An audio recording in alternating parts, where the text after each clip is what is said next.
Bos días, galegos. Aquí, sempre en Galicia.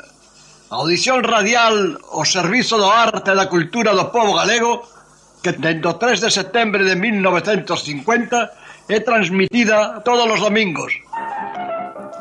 Que tal, amigos? Moi bons días, benvidos unha vez máis a Sempre en Galicia. Este domingo de Ramos, domingo de olivas e palmas en todas as iglesias de Montevideo. Temos os ceos fermosos, uns ceos soleados, 18 grados de temperatura. En Galicia, capital de Galicia, Santiago de Compostela, e 17 grados, nublado. Non chove en Galicia. Está conmigo Francis Queijo. Que tal, Francis? Moi ben, bons días. ¿Empezamos? Empezamos. Pois veña.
Na tardiña de onte celebrouse en Soutelo de Montes o chamado Día da Restauración da Memoria Lingüística, ensalzando unha vez máis a memoria do emblemático gaiteiro de Soutelo, Avelino Cachafeiro.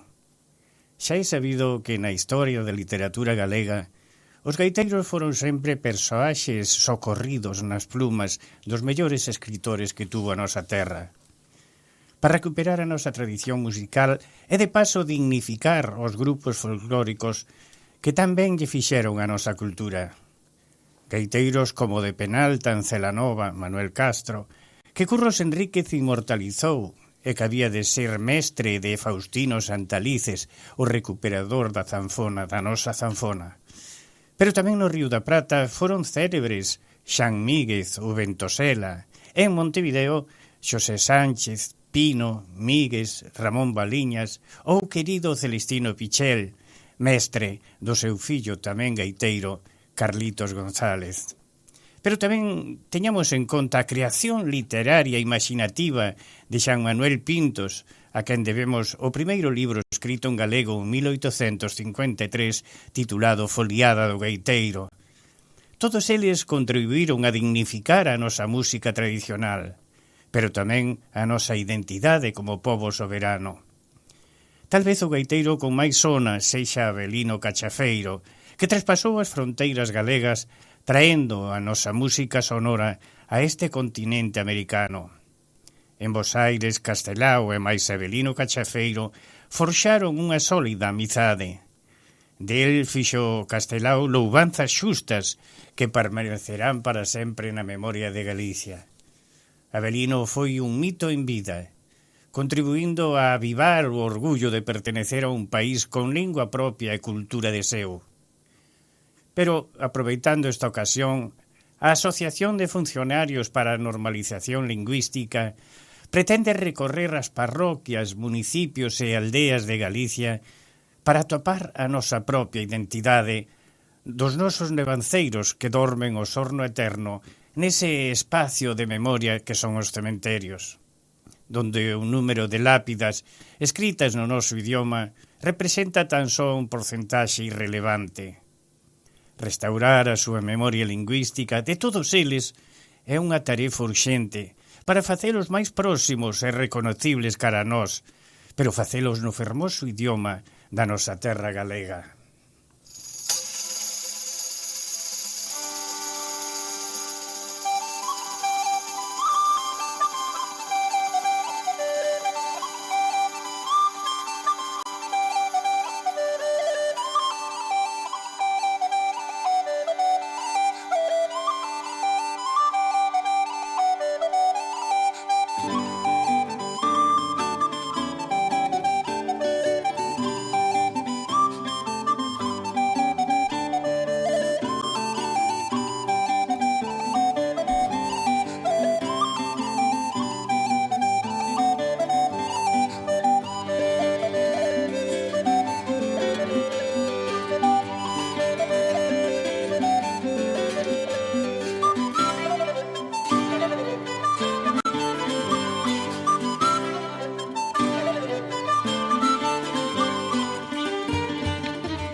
Bergantiños es la ortopedia más completa del Uruguay. Todo tipo de prótesis, férulas y ortesis, miembro superior e inferior. Bergantiños tiene los técnicos más especializados para atenderlos en sus flamantes consultorios. Bergantiños, Chanay Joaquín de Salterain, teléfono 2400-2739.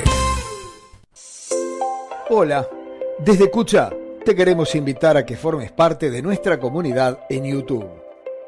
Cucha TV es nuestro canal de comunicación que te hará conocer de primera mano todas las novedades de tu compañía amiga. Suscríbete y hacé como miles de uruguayos que ya integran la gran familia de Cucha TV. Cucha, siempre iremos contigo.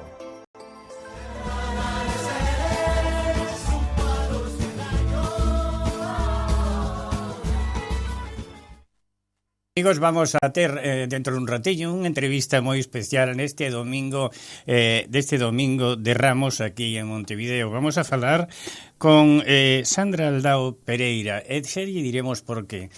Sandra Aldao, inda que a narrativa galega é moi abundante, son moi poucos os escritores galegos que se dedican a escribir sobre casos, sucesos ou misteriosos que ocurriron realmente e que o tempo foi tapando pouco a pouco. Casos reais que a menudo hai que botar man de outras persoas, de documentos, de familias ou veciños que conoceron ou chegaron a escoitar algo sobre o que realmente ocorreu.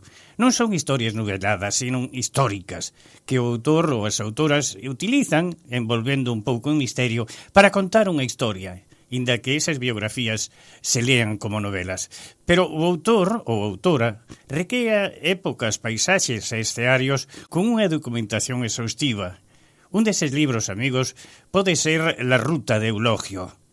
Este libro narra un asesinato que hoxe só recorda por medio dun frío cruceiro no medio da nada. O drama acadeceu fai 110 anos. A súa autora, Sandra Aldao Pereira, profesora e investigadora, está hoxe con nós ao outro lado do teléfono para comentar ese suceso acaecido en Galicia, máis concretamente no concello coruñés de Alaracha, concretamente no lugar de Monte Maior. Sandra, moi bons días desde Montevideo e grazas por atendernos. Bos días a todos os galegos de ultramar. Como empeza toda esta investigación túa sobre a figura de Eulogio Suárez? Pois a investigación comezou porque, falando casualmente cunha das netas de Eulogio, pois iso comentoume que o seu avó pois que tiña unha historia moi interesante. Pois empezar a falar chamou a miña atención, despertou o meu interese por saber máis e puxenme a indagar. Contanos un pouquiño a historia de Eulogio, Sandra. Ben, pois, a ver, Eulogio era un home natural do lugar de Miranda de Avilés, en Asturias. Ali era un sitio no que se dedicaban a caldeirería, hoxe en día unha profesión extinguida. Entón, eso tamén xa, pois, quero saber máis. E eles o que facían, pois eso, era fabricar os potes, os caldeiros en cobre, e facían unha ruta seguindo o primitivo ou vello camiño de Santiago, e había dúas rutas, unha que ia cara a Castela e a outra que chegaba a Galicia. Eulogio fixo precisamente esa, facía a familia, porque no que puiden saber xa ata dúas xeracións anteriores a él, todos se dedicaban a isto, a calderería. E partían dende alá, viñan para Galicia e frecuentemente paraban nas casas dos vellos coñecidos dos anos anteriores, non? Sí. Eulogio namorou dunha muller da Ramiscosa do lugar de Sofán, en Carballo. El voltou para lá para volver o ano seguinte e atopouse coa sorpresa de que había nacido un neno, non? O motivo polo que non tivo noticias era que a muller pois non sabía ler e escribir. E, bueno, ao chegar aquí, a toparse con iso, amañaron o de casárense. Buscou un lugar idóneo para sentarse en Montemaior, en concreto en Santa Margarida. Estaban a alquiler naqueles intres a taberna, e a él pareceulle o lugar idóneo, alugaron iso, e ali comezou a súa vida. El logo trouxo tamén consigo a súa familia, os seus pais e os seus dous irmáns, Juan e Elvira. Pero estes asentáronse no veciño Sofán. E ali, pois, iniciaron tamén a súa vida, con traballos o sea, o Juanito, por exemplo, seguía coa calderería, tamén se adicou a dar clase, a casa escuela de Juanito era coñecida, o mesmo que Eulogio, que daba clase en Montemaior, e tamén, bueno, a casa de comidas. El pois nunha vida tan curta, porque morreu asasinado aos 44 anos, pois chegou a ter 10 fillos, a el sobrevivíronlle 7, pero el xa estaba viudo dende 6 anos e medio antes. A muller morreu moi nova, 26 anos, vítima da tuberculose da época, pese a que tiñan cartos para poderen recibir tratamentos, non houve nada que facer.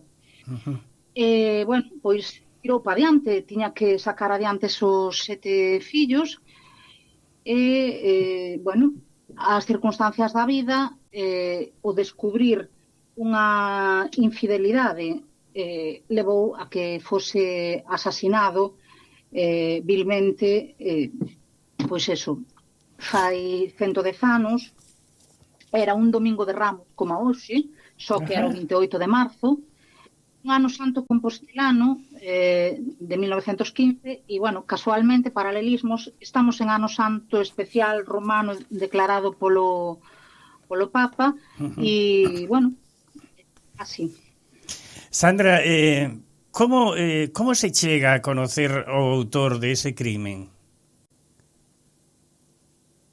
A ver, o sea, a familia... xa sabemos que o que se transmite oralmente é produto, sofre moitísimas deformacións, variantes, engadidos que non son exactamente a verdade, non? Claro. A min o que me dicía era: a meu avó puxéronlle unha soga ao cuello, esganárono e morreu, e foi o seu primo Pepe, precisamente polo tema ese de que descubrira que el mantiña relacións coa filla do bodegón de Pai o Saco, pese a que estaba casado. Entón rompeuse aí a relación cando el lle dixo eso ao pai da rapaza, non? Cando Eulogio descubriu iso. Vale, eu tiña algo do que partir. Ela dicía que fora vindo da feira de Pai o Saco, pero ela non sabía nin a data do asasinato, nin siquiera ano no que barallar. Por tanto, o que tivemos que facer é buscar a acta de defunción, contando tan só co nome. Apareceu, e a partir de aí, cando vexo que foi asasinado o 28 de marzo de 1915, xa me decatei que non era a feira de Pai o Saco, que era a feira, pois, de Cercera, de Carballo, da Silva, pero non a de Pai o Saco. Entón, xa digo, empezas a meterte máis e vas avanzando, acudo aos arquivos do Reino de Galicia, Biblioteca Virtual de Prensa Histórica, Hemeroteca Digital da Voz de Galicia e demais. Entón, pois, xa ves o que che van dicindo, non? Bueno, un pouquiño así. Sandra, o caldereteiros andaban como os afiadores, verdad? Por todo Galicia. Sí. Eles, pois eso, durante un tempo, alá en Miranda, o que facían, pois eso, era fabricar os produtos, e cando tiñan unha cantidade considerable, pois arrincaban para ir vendendo, e eso era durante uns 8 meses aproximadamente estaban fora da casa, sí, e chegaban a todos os currunchos, e estes pois chegaron aquí. Como podemos tipificar o teu libro, La Ruta de Eulogio? Como un libro de historia, de misterio, de drama ou un pouco de todo? A ver, ten un pouquiño de todo. Eu máis ben interpreto como que é un ensaio, non? Ajá. O sea, é unha investigación, non é unha novela. Claro. E busquei nel facer como unha que tivese un aproveitamento didáctico, non? Claro. Enfocando pois distintos aspectos que podían ser resaltados pois nos colexios, non? A parte de dar a coñecer unha parte da nosa historia pouco coñecida, o que digo, trato sucintamente temas que poden ser ter un aproveitamento multidisciplinar e potencio a ruta, porque é outra das cousas que a xente me pregunta, por que lle puxen a ruta de Eulogio e non o crime de Eulogio?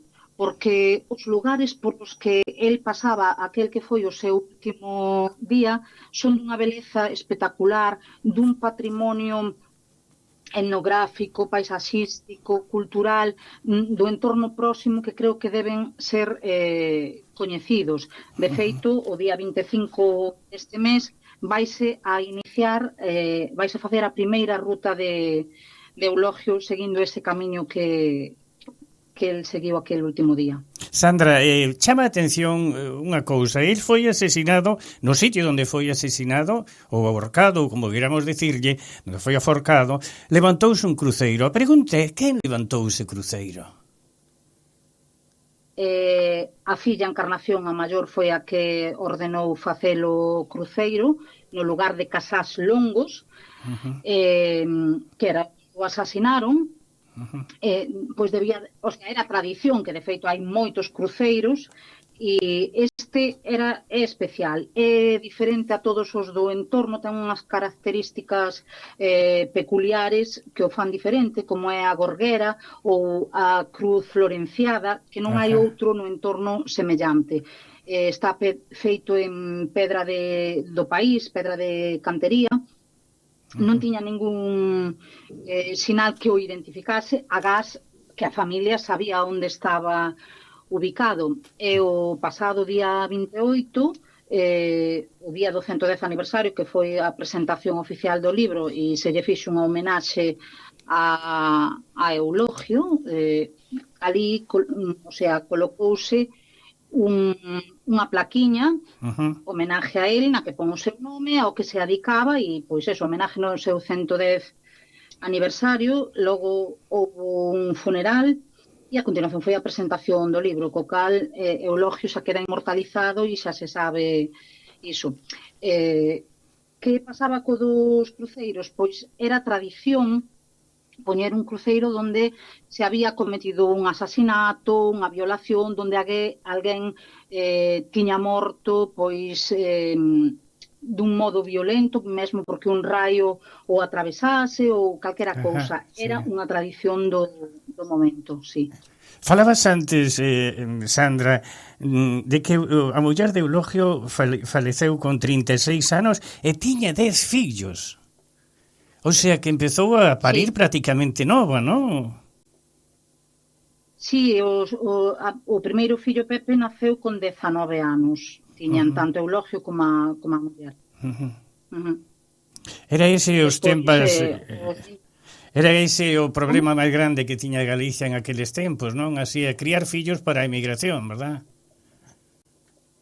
Sí, tamén, que de feito aí para Montevideo emigraron o fillo Pepe, que era o maior, Avelino e Jesusa.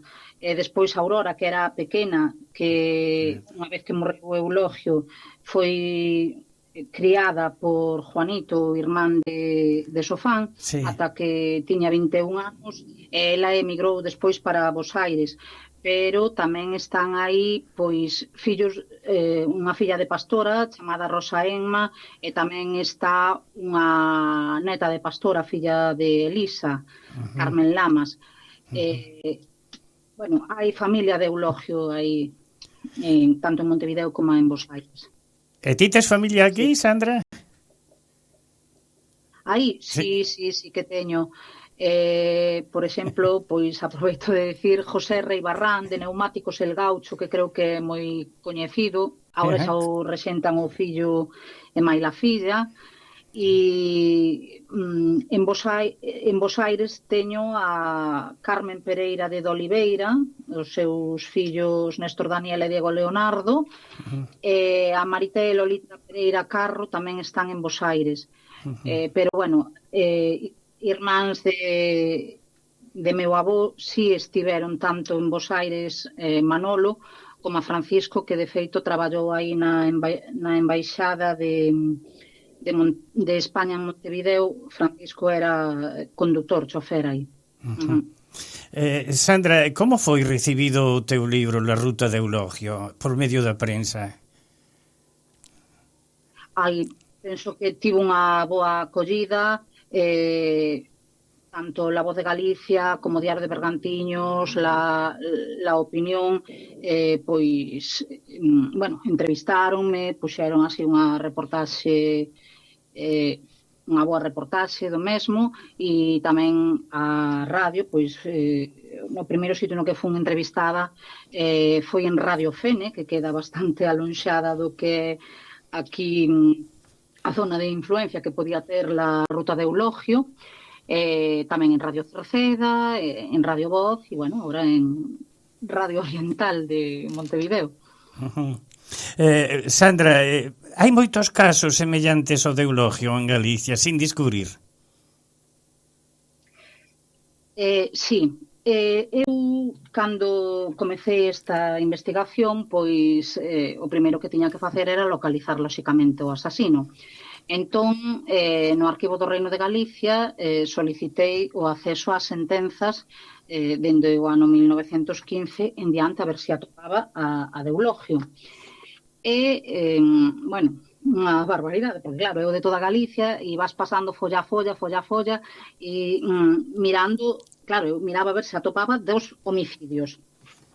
Había moitísimo acceso ás armas, o sea, a xente tiña permiso de armas naqueles intres, pero case todo o mundo, non? De feito, tamén comprobei no Concello da Laracha para ver se atopaba o Pepe, a cal dos Pepes era o que tiña, e como só viña o primeiro apellido non podo dicir se era Pepe o primo ou Pepe o fillo o que tiña o permiso de armas, pero había un José Suárez, aparte de, bueno, moitísima xente. Eulogio en concreto, por exemplo, non tiña permiso de armas.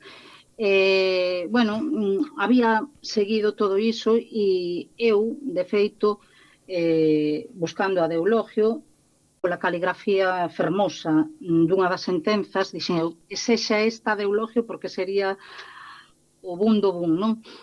Non era, pero fotografiei-na para enseñarlle aos meus alumnos, mirade como se escribía antes, non? Esa caligrafía coidada, tipo inglesa, unha pasada. Pois, xa digo, fotografiei naqueles intres porque eu estaba a buscar o de Eulogio, que me chamou a atención a beleza da caligrafía.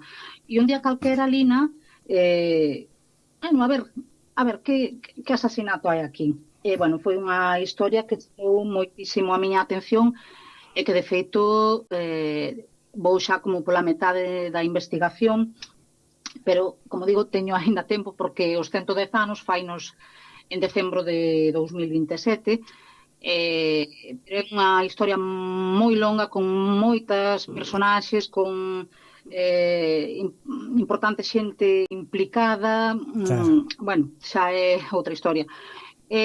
Tamén no proceso desta indagación do de Eulogio, o deseñar a ruta, contactei cun guía turístico experto tamén en patrimonio, que reside na Silva, e que é coñecedor dos mapas e da cartografía antiga, que é quen deseñou como era esa ruta que fixo Eulogio, que algunha parte hoxe hai na carretera porque non se conservan os camiños como antaño, e el díxome, gústame o formato que lle estás dando a isto, e hai unha historia aquí que me gustaría que a indagases. Xo, bueno, vale, O que pasa que, claro, aquí topaste tamén que tanto co adeulogio como coa outra que estou mirando estamos a falar de 110 anos. Entón, a Lei de Protección de Datos xa prescribiu. Claro. Sen embargo, a da outra muller que el me di que indague, non sabe exactamente o tempo, pero fala que entre 70 e 80 anos, tocal podes te topar con dificultades para sacarla adiante, non? Pero bueno, queda aí mirarse. Sandra Aldao Pereira, moitísimas gracias por atendernos. Como está o tempo no mediodía en Carballo?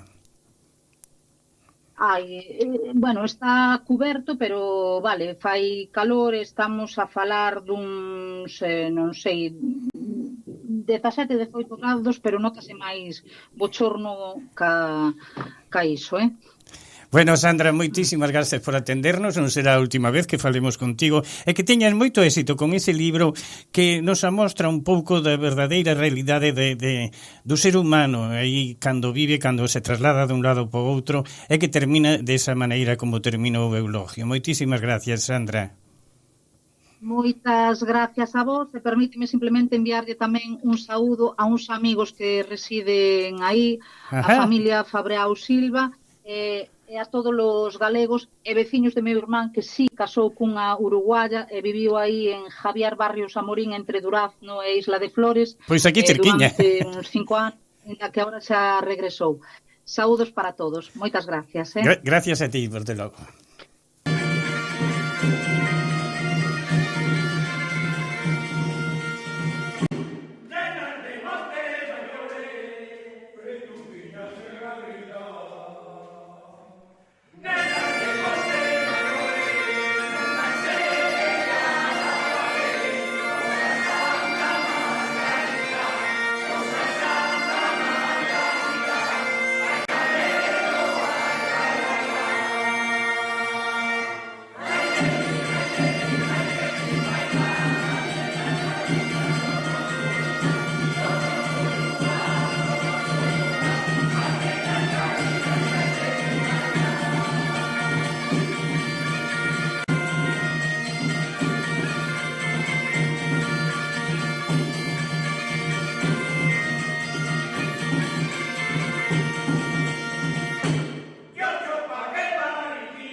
As novas que nos chegan de Galicia. Empezamos por esta que para nós é moi terna, moi querida, porque Enrique Monteagudo, que foi nomeado presidente da Real Academia Galega, amigo de sempre en Galicia. Con ele empezamos esta noticia. Contame, Francis.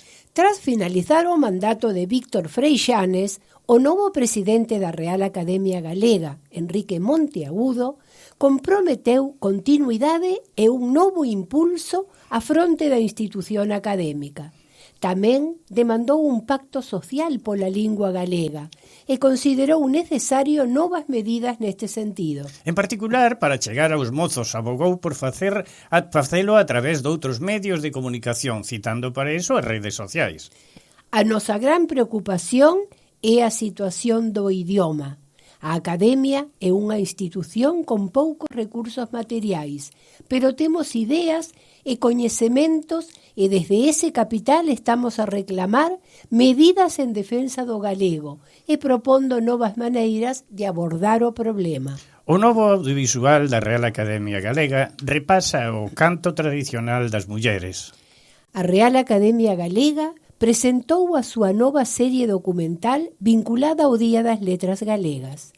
O título é Se canto é porque eu quero, que percorre en 3 episodios o legado musical das labregas galegas, o papel xogado por Doroté Xubart e o cancioneiro popular galego e as recollidas do presente.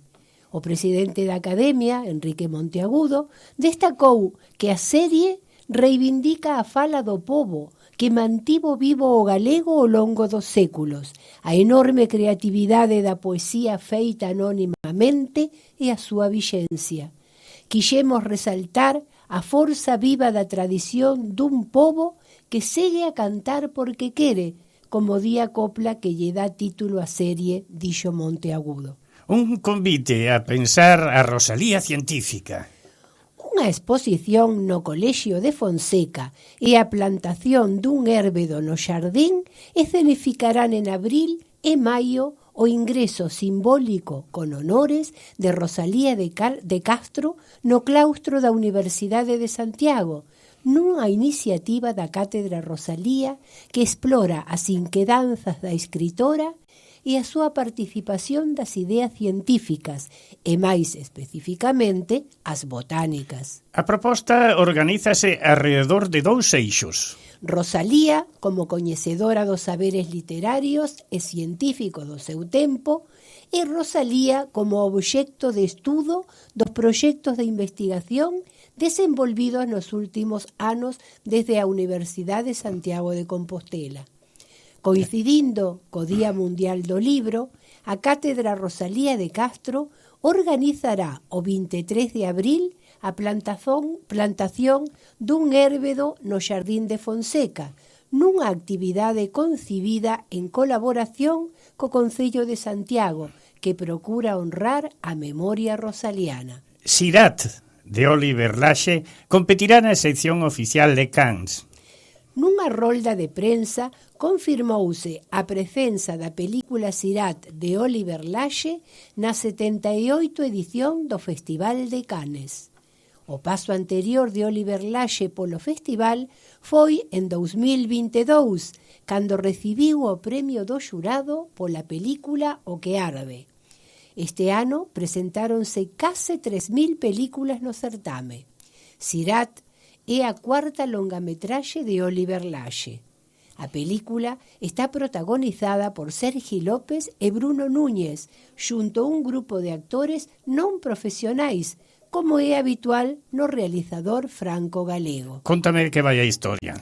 A película, ambientada en Marrocos, narra a historia dun pai e o seu fillo que buscan a súa filla e irmá desaparecida por festas rave nese país.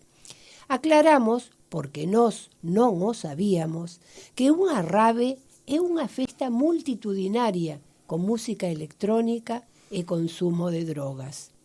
O festival comezará o vindeiro 13 de maio. Vamos a escoitar a Xoca Loma nesta cantiga tan bonita. Indo pra feira de Anllóns, todo ele mal camiño. Indo pra feira de Anllóns, todo ele mal camiño. Que está neta do demo, metida nun furadiño. Metida nun furadiño. Ai la lelo, ai la lalo. Váleme, valerosa, váleme. Váleme, valerosa, Virxe do Carmen. Váleme, valerosa, váleme. Váleme, valerosa, Virxe do Carmen.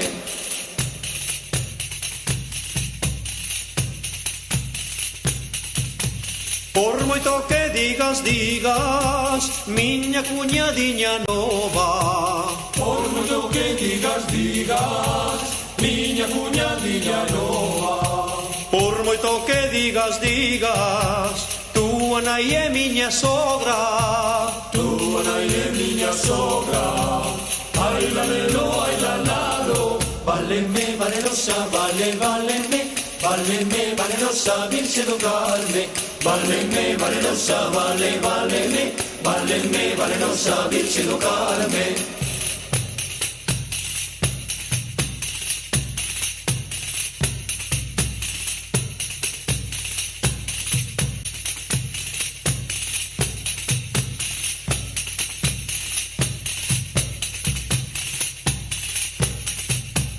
Viva Langueirón e Tallo, tellan se so esto. Viva Langueirón e Tallo, tellan se so esto. Eu tamén digo que viva San Pedro de Corcoesto. San Pedro de Corcoesto.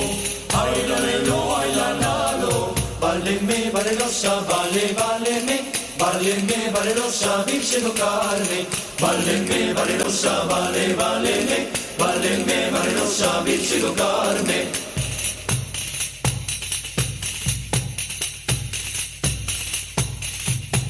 Indo pra feira de Anllóns, todo ele mal camiño. Indo pra feira de Anllóns, todo ele mal camiño. Que está neta do demo, metida nun furadiño. Metida nun furadiño. Ai la lelo, ai la lalo. Váleme, valerosa, váleme. Váleme, valerosa, Virxe do Carme. Váleme, valerosa, váleme. Váleme, valerosa, Virxe do Carme. Váleme, valerosa, váleme. Váleme, valerosa, Virxe do Carme. Váleme, valerosa, váleme. Váleme, valerosa, Virxe do Carme. Indo pra feira de Anllóns, todo ele mal camiño. Váleme, valerosa, váleme. Váleme, valerosa, Virxe do Carme. Bueno, vamos a hacer ahora un recorrido para a nosa colectividade. Temos que dicir que segue aberta a convocatoria das BEME, as Bolsas de Excelencia para a Mocidade do Exterior, becas para cursar un máster en calquera das 3 universidades galegas, Santiago de Compostela, Vigo ou A Coruña.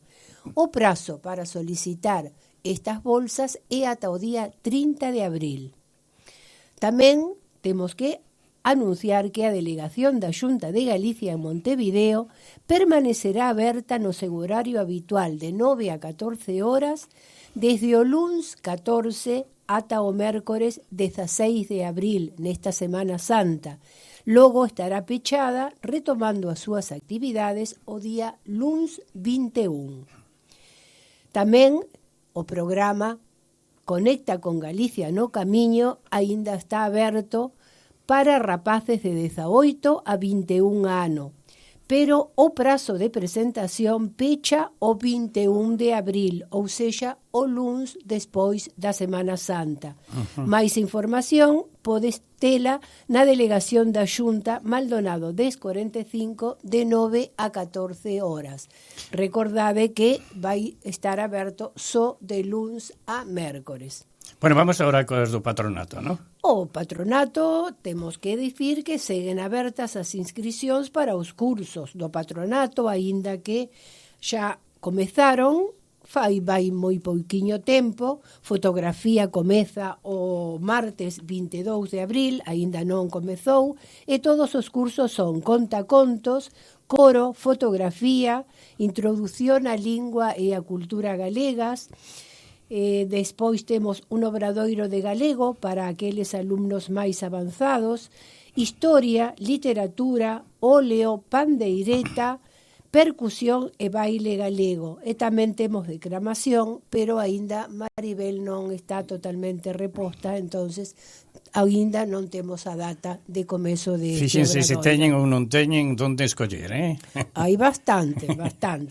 Para informarse ben dos días, dos horarios, chamar por teléfono ao teléfono 2908-0673, non nesta Semana Santa que o patronato estará pechado. Vamos ahora ás actividades. As actividades temos que anunciar unha pero moi importante, que é a presentación do libro do Dr.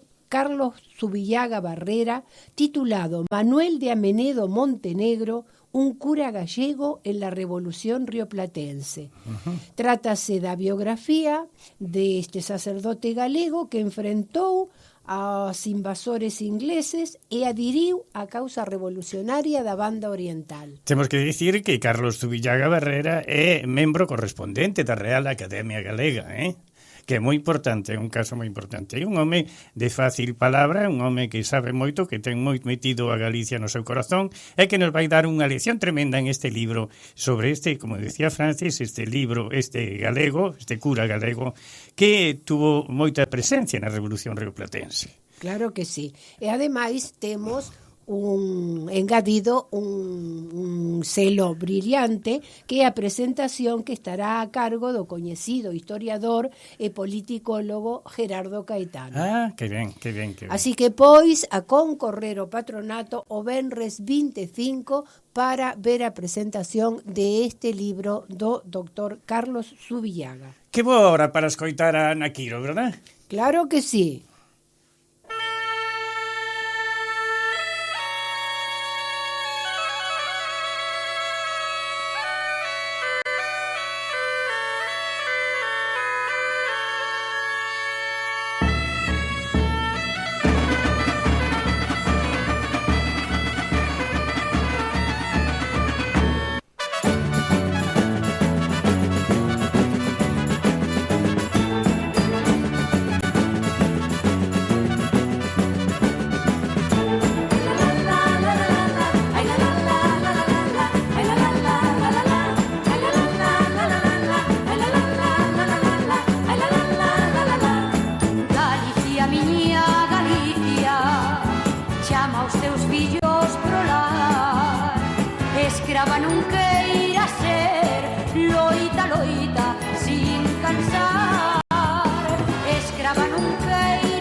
Amores, pais, fillos e muller, a patria e o fogar, todos che queren ben.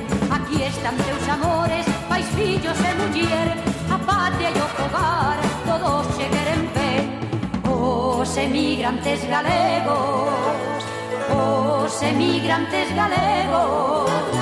cantan todos con ledicia. Non hai terra como a nosa, viva Galicia, viva Galicia. Non hai terra como a nosa, viva Galicia, viva Galicia.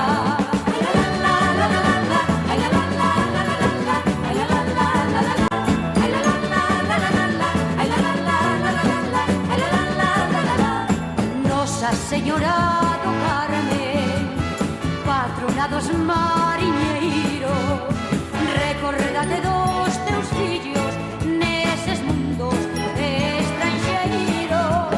Recordade dos teus fillos neses mundos estranxeiros. Campanas de Galicia, terra donde nacín, si moro lonxe dela, tocade ben por min. Campanas de Galicia, terra donde nacín, si moro lonxe dela, tocade ben por min. Os emigrantes galegos, cantan todos con ledicia. Non hai terra como a nosa, viva Galicia, viva Galicia. Non hai terra como a nosa, viva Galicia, viva Galicia.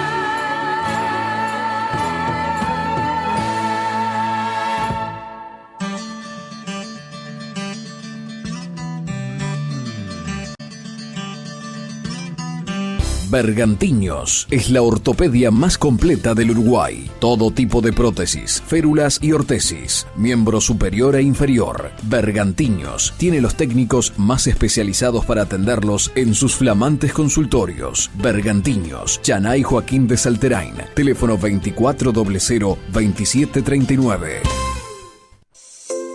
Hola, desde Cucha te queremos invitar a que formes parte de nuestra comunidad en YouTube.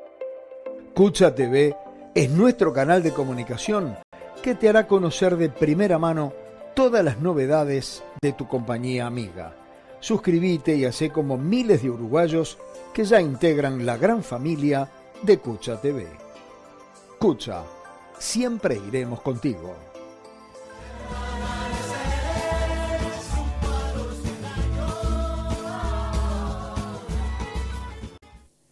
Bueno, chegou a hora do curruncho e hoxe vamoslle falar dunha fermosa flor que se coñece como a flor de Galicia ou tamén como a flor de inverno. Unha flor que é icona da nosa comunidade. Sabedes de que flor falamos? Sí. É esa mesma que estades pensando, a camelia.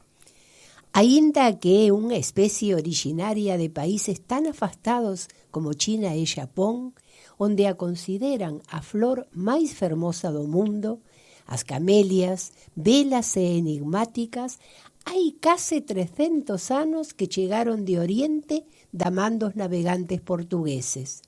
Galicia foi un dos primeiros lugares de Europa en lles dar a benvida. No principio instaláronse nos xardíns dos pazos e casas señoriais da nobreza galega, pero co tempo introducíronse nos xardíns e terreos tanto públicos como privados de toda a nosa xeografía ata converter Galicia nun referente internacional no cultivo da produción desta planta. Galicia posúe as características óptimas para o cultivo da camelia, un clima húmido, suaves temperaturas que se rexistran durante todo o ano e solos fértiles e acedos que fan que o crecemento destas plantas sexa espectacular e sorprenda a expertos de todo o mundo. Calquera que visite Galicia cando fai frío, entre decembro e abril, podería pensar que a camelia é unha especie autóctona.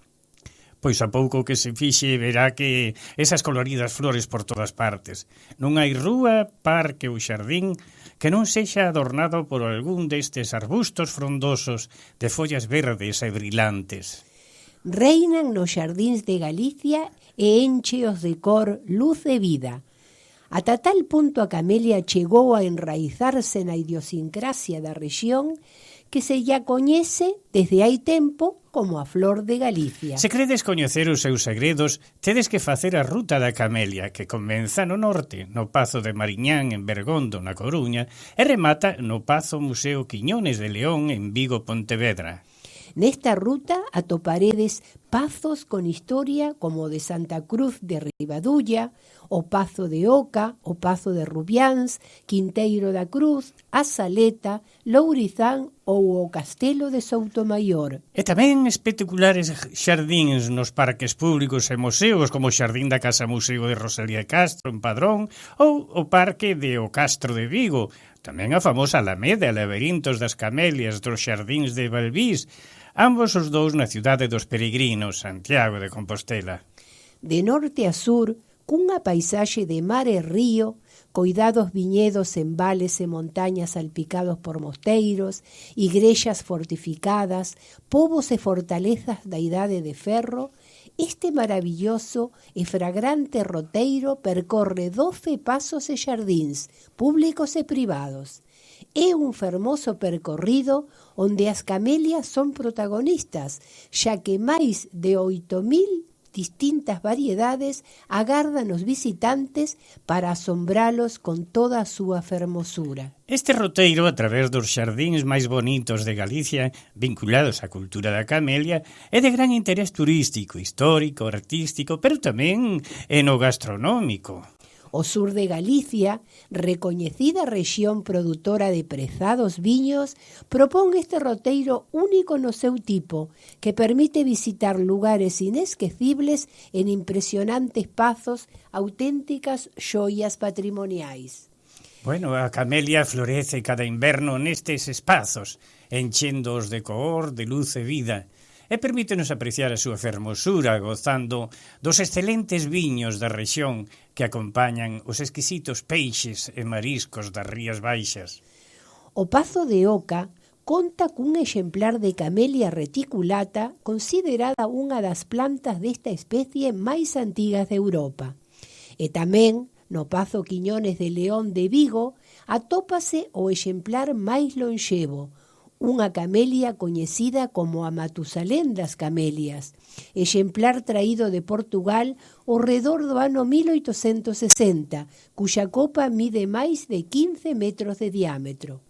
E preto de Vigo, no castelo de Soutomaior, podemos atopar o árbol de camelia de maior perímetro de tronco de Galicia, cun grosor de case 10 metros. Que bárbaro. A ruta da camelia é unha oportunidade única de admirar en todo o seu esplendor os mellores exemplares desta flor, que foi elixida pola famosa diseñadora francesa Coco Chanel como emblema da elegancia. A camelia atopou o seu fogar na nosa comunidade, servindo de aceno de identidade aos xardíns galegos. De feito, en Galicia encóntranse tan a gusto que agora as camelias son galegas.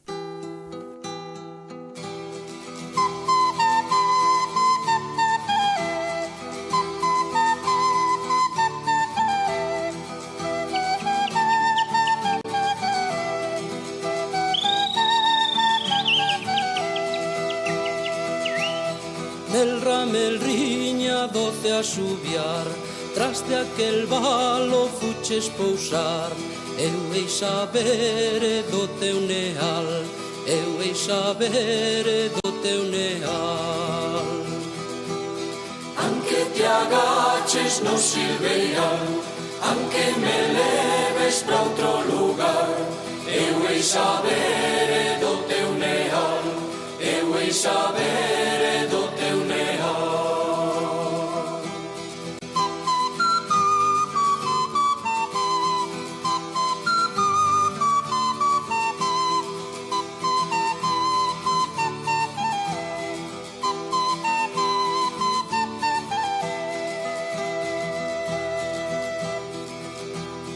Non teñas medo, non hei roubar os paxariños que queres gardar. Quero saber do teu neal, quero saber do teu neal. Biquiño rubio, lindo a xubiar, dime onde gardas o teu fogar. Non teñas medo, non hei roubar, nin os teus fillos, ni o teu cantar. Biquiño rubio, lindo a xubiar, dime onde gardas o teu fogar. Non teñas... Amigos, con Fuxan os ventos decimoslle adiós hasta o domingo que ven aquí sempre en Galicia. Que pasen unha moi feliz Semana Santa e volveremos a encontrarnos o domingo ás 9 da mañán aquí en CX12 Radio Oriental, a radio máis galega do dial uruguayo. Hasta o domingo que ven. Lembrade que o patronato estará pechado durante a Semana Santa. Retomaremos as nosas actividades o luns 21. Ata o domingo.